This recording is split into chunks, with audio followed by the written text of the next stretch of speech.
নমস্কার, Assam prime network থেকে আমি ইন্দ্রাণী আপনাদের স্বাগত জানাচ্ছি। ছট পূজাকে কেন্দ্র করে পাথারকান্দি স্থানে স্থানে উৎসব মুখর পরিবেশ। প্রতি বছরের ন্যায় এবারও ছট মায়ের পুজোকে কেন্দ্র করে সোমবার প্রতিহার ষষ্ঠী তিথিতে পাথারকান্দি স্থানে স্থানে উৎসব মুখর পরিবেশ বিরাজ করে। গত 25শে অক্টোবর শনিবার থেকে এই পুজো শুরু হয়, সম্পন্ন হবে মঙ্গলবার সকালে। পুজোর প্রথম দিনে অনুষ্ঠিত হয় নাহায়ে খায়ে পর্ব, পরদিন ছিল খরনা ব্রত, এর পরের দিন অর্থাৎ আজ ছিল মূল অনুষ্ঠান সন্ধ্যা অর্ঘ্য। আগামীকাল উষা অর্ঘ্যের মধ্য দিয়ে পুজোর সমাপ্তি হবে। এ নিয়ে ইতিমধ্যে বিভিন্ন নদী ও জলাশয়ের কাছে ঘাট সাজিয়ে তোলা হয়।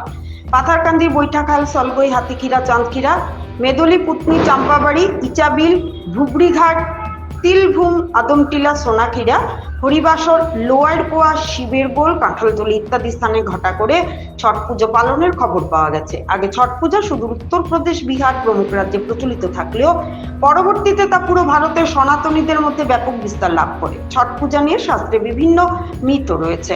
ছট পুজো পালন করলে ভক্তদের মঙ্গল সহ নানা দুরারোগ্য ব্যাধি দূর হয় বলে কথিত আছে। তাই পুজোতে অনেক জটিল রোগে আক্রান্ত ভক্তদের সামিল হয়ে সূর্যদেবের আরাধনা করতে দেখা যায়।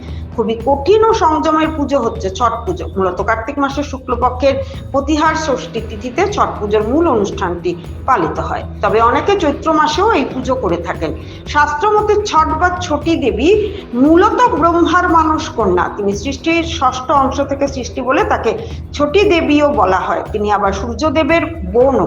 ছট পুজোতে সূর্যদেব সহ সূর্যদেবের দুই স্ত্রী উষা ও প্রত্যুষারও পুজো দেওয়া হয়। 4 দিন ধরে চলে পুজো পর্বটি। দুদিন ধরে প্রায় 36 ঘন্টা ভক্তরা উপোস ব্রত পালন করে ছট পুজো করেন। প্রথম রাতে পানি লাভের সবজি খেয়ে রাত কাটান, পরদিন ফের উপোস থেকে মিষ্টি দ্রব্য ভক্ষণ করে সূর্যদেবকে বোধন করে থাকেন। তবে এই পুজোতে কোনো মূর্তি রাখা না হলেও পটে আঁকা ছট দেবীও সূর্যের দেবের ছবি রাখা হয়। ছট পূজায় বিশেষ প্রসাদ হিসেবে ঠেকুয়া বন্টন করা হয়। ছট পূজা উপলক্ষে পাথারকান্দির বিধায়ক মন্ত্রী কৃষ্ণেন্দু পাল পৃথক পৃথক বার্তায় সবাইকে শুভেচ্ছা জানিয়েছেন।